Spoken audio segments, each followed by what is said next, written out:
السلام علیکم، میں ہوں آپ کا ہوسٹ ملک سجاد۔ آج جناب کافی ٹھنڈ ہے باہر، اس لیے میں نے آپ کا بندوبست پورا کیا ہوا ہے۔ تو آج ہم بات کریں گے یہ جو لڑکے ترکی میں استنبول میں اغوا ہو جاتے ہیں، تو یہ سراسر بے احتیاطی کی وجہ سے ہوتے ہیں۔ تو ترکی میں قانون بڑا اچھا ہے، بڑا سخت ہے، کوئی کسی کو زبردستی لے کے جاتا نہیں ہے۔ تو جو اغوا کرتا ہے اس کو پتہ ہوتا ہے کہ ان کے پاس کوئی پیپر نہیں ہے، ریزیڈنس کارڈ نہیں ہے، تو وہ پھر اپنے مختلف طریقوں سے، یا جو آپ کے کمزور تعلق ہوتے ہیں یا آپ لالچ میں آ کے گریس جانے کے لیے یا یورپ جانے کے لیے رابطہ کرتے ہیں بندوں سے، تو وہ آپ کو سستے طریقے سے کہتے ہیں بیچتے ہیں۔ تو جانا ویسے غیر قانونی ہے یورپ، لیکن اگر آپ نے جانا ہی ہے، کوئی کام غلط ہے کرنا ہی ہے، تو اچھے طریقے سے کریں، کسی تعلق والے بندے سے، جاننے والے بندے سے، یعنی کہ جو آپ کا صحیح ایماندار بندہ ہو، یعنی کہ چلے کام غلط ہے صحیح ہے وہ تو اللہ پاک جانے اور جو قانون جانے، لیکن کام غلط کرنے کا کوئی طریقہ ہوتا ہے کہ آپ اپنی جان کے ساتھ ظلم کرتے ہیں، تو کمزور ریلیشن استعمال کرتے ہیں کہ چلے سستا ہو جائے، تھوڑا ہو جائے۔ مجھے پتا کہ بندے مجبور ہوتے ہیں، لیکن اگر چھوٹے جو فائدے کے لیے بڑا نقصان بندہ کر دے تو میں سمجھتا ہوں اس کا فائدہ نہیں ہے۔ تو بلکہ آپ جو لوگ ہیں، جب گھر میں 10 لڑکے رہتے ہیں، 5 رہتے ہیں، 15 رہتے ہیں، تو جو ان کا انچارج ہوتا ہے، جو گھر میں جو کام مزدوری کرنے لڑکے جاتے ہیں اور ہر مہینے ان سے پیسے لیتے ہیں کرایہ اکٹھا کر کے، تو معلوم کام دیتا ہے۔ تو ایک لڑکا جو ہے وہ ایسا کرے کہ اپنی شناختی کارڈ کی کاپیاں جو لے کے اپنے گھر والوں کو، میں کسی باپ کو، اپنے باپ کو یا اپنے بھائی بڑے کو وہ میسج کر دے کہ کم از کم گھر والوں کو پتا ہو کہ یہ لڑکے اس کے ساتھ رہ رہے ہیں۔ تو اس کا فائدہ یہ ہوگا کہ ہر بندے کو پتا ہوگا کہ میرے جو میں رہ رہا ہوں ادھر، تو میں اس کے ساتھ کوئی زیادتی کرنے کی کوشش نہ کروں، میری جو آئی ڈی کارڈ کی کاپی ہے وہ اس کے گھر والوں کے پاس ہے یا اس کے پاس ہے۔ تو اس کے بعد جو اپنے گھر میں جو غیر ملکی نہ رکھے دوسرے، یعنی کہ افغانی ہو گئے یا اپنا کیا اس کہتے ہیں بنگالی ہو گئے، جو آپ کو جن کے ساتھ آپ کا ریلیشن کام ہے یا گھر سے آپ کو نہیں جانتے، بلکہ کوشش کریں ایک گاؤں کے ایک شہر کے لڑکے اکٹھے رہا کریں۔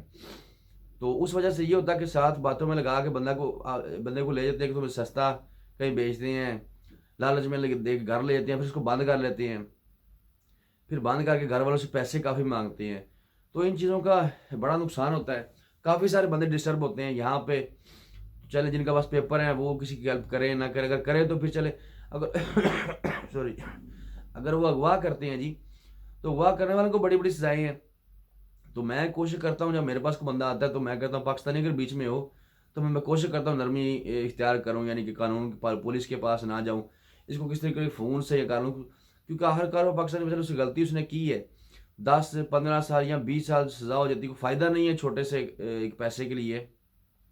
کیونکہ پاکستان ہو تو چلو اور بات ہے، اغوا کر لیا، یہ کر لیا، وہ کر لیا، راضی نامہ کر لیا، یہاں وہ چکر نہیں راضی نامہ والا، ان کیسوں کے اغوا برائے تاوان کے راضی میں نہیں ہوتے۔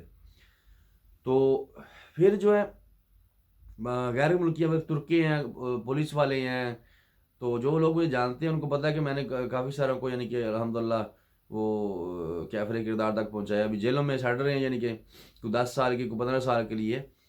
تو فائدہ نہیں ہے، بڑا یہ نقصان والا کام ہے بندے گواہ کرنا۔ یہاں پہ یہ میگا سٹی ہے، یہاں پہ قانون پولیس بہت تیز ہے، تو جو پیسے لے لیتے ہیں کامیاب ہو جاتے ہیں اس مقصد میں، تو وہ اس لیے کامیاب ہو جاتے ہیں کہ ان کے پیچھے بھاگنے دوڑنے والا کوئی لیگل بندہ نہیں ہوتا، قانونی پولیس کو انفارم کرنے والا، ٹرانسلیٹ کرنے والا، یعنی کہ دوسری کنٹری ہے نا، اپنا ملک ہو تو بندہ پھر اس میں زبان بول سکتا ہے، سارا کچھ کر سکتا ہے، لینگویج کو بول سکتا ہے، یعنی کہ سارا کچھ کر سکتا ہے قانون۔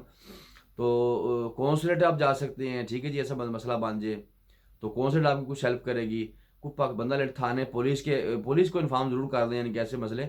تو یہ بھی دوبارہ سے شروع ہو گیا ہے، 3 4 سال پہلے میں نے کافی محنت کی تھی، تو اس میں پولیس والے بھی انوالو کچھ تھے، اور کچھ یہاں کے لوگ رہنے والے بھی، کچھ افغانی بھی، کچھ پاکستانی بھی، کچھ پنجابی بھی۔ میں کسی قوم کے اوپر یہ نہیں اٹیک کر رہا ہوں، تو مسلمان سارے بھائی آپس میں، لیکن کچھ لوگ غلط کام کرنا چاہتے ہیں، تو برائے مہربانی جہاں رہتے ہیں آپ، وہ جگہ آپ جو ہے نا وہاں پہ آپ پتہ ہو کون کس کے ساتھ رہ رہے ہیں،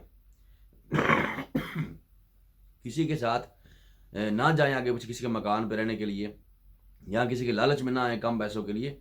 تو اس کے بارے میں ان شاء اللہ تعالیٰ معلوماتی ویڈیو اور بنائیں گے۔ تو آپ سے ریکویسٹ یہی ہے کہ کمزور تعلق سے کسی کے ساتھ نہ جائیں، ٹھیک ہے جی۔ تو بندے 10 سال 15 سال یا 20 سال 25 سال تک اس کی سزا ہے. تو جو یہ کرتے بھی لوگ ہیں وہ بھی یہ کام نہ کریں. ٹھیک ہے جی. میرے پاس بندہ کو آ گیا, میں اگر فری ہوا تو پھر میں کوشش کرتا ہوں کہ پاکستانی جب اغوا کرنے والا ہو تو میں کوشش کرتا ہوں کہ اس کو سمجھانے کی کوشش کرتا ہوں فون پہ میسج سے کسی طریقے سے. اگر پھر بھی وہ نہ سمجھے تو پھر قانونی کارروائی کرنی پڑتی ہے. تو ڈھونڈنا کو کام نہیں ہے میرے بھائی. آپ سمجھتے ہو ایمو بات ہو رہی ہے, واٹس ایپ پہ بات ہو رہی ہے, تو یہ ہمیں کیسے ڈھونڈیں گے میرے بھائی؟ آپ سانس لو تو ڈھونڈ سکتے ہیں گورنمنٹ ہے, یعنی کہ کوئی بھی گورنمنٹ ہے تو بڑا ایزی ہوتا ہے اس کے لیے ڈھونڈنا. تو واٹس ایپ اور جو ایمو ہے یا جو دوسرے نیٹ ورک میسنجر وغیرہ ہے, بندے یہ سمجھتے ہیں کہ نمبر بند ہے, نمبر بند پہ ڈھونڈ لیتے ہیں, یعنی کہ آپ کو کوئی نہ کوئی چیز چل رہی ہے, کسی کی نہ کسی چیز کے ساتھ کنیکٹ ہے, یعنی کہ تو پیچھے جو ہے میں اٹھا کے دیکھ لیں, یعنی کہ جتنے بندے بھی ڈھونڈے ہیں سب نے نمبر بند کیے ہوئے تھے, کسی پاس ٹیلی فون نمبر نہیں تھا, میسنجر تھا یا واٹس ایپ تھا یا اس کو ایمو تھا, یا جو بھی یہ جو بات کرنے کے طریقے ہوتے ہیں, وائس میسج کر لیں, کوئی بھی کر لیں, تو گورنمنٹ نے ڈھونڈنا ہو تو وہ ڈھونڈ لیتی غیرت پہ یہاں پہ. تو اگر آپ ایسی کوئی بات ہو, اغوا کار آپ کے پاس پیسے لینے آتے ہیں, 155 پہ فون کریں اس وقت. ٹھیک ہے جی. یا پولیس کی مدد لیں, کسی اغوا کار کو پیسے نہ دیں, یعنی کہ ٹھیک ہے جی. تو ان شاء اللہ تعالیٰ اللہ پاک خیر رکھے, یہ اغوا کاروں کو پہلے ہدایت دے. تو آپ بھی اپنی احتیاط کریں. اغوا کاروں کا اتنا قصور میں سب نہیں سمجھتا جتنا آپ لوگوں کا قصور ہے کہ آپ سستے یعنی کہ لالچ میں آ کے ان کے ساتھ چلے جاتے ہیں, پھر آپ کو بند کر لیتے ہیں. یعنی کہ اللہ پاک خیر رکھے جی, انشاءاللہ اللہ پاک سب کی مدد کرے. تو میں کوشش کرتا ہوں اگر جو بندہ مجھے کال کرے میں اس کی ہیلپ کرنے کی کوشش کرتا ہوں, لیکن یہاں بھی پھر کام کا ہوتے ہیں, آپ احتیاط کریں, بہتر ہے کسی کی مدد مانگنے سے. تو ٹھیک ہے جی, ٹیک کیئر جی, اللہ اپنا خیال رکھیے. تو ویڈیو کو زیادہ سے زیادہ شیئر کریں, لائک کریں, سبسکرائب کریں کہ سب تک یہ اویئرنیس پہنچ سکے. تو انشاءاللہ پھر ملاقات ہوگی اگلی ویڈیو کے ساتھ. تو انشاءاللہ تاریخی ویڈیو بنا رہے ہیں انشاءاللہ تعالیٰ. تو اللہ حافظ جی, اپنا خیال رکھیے جی.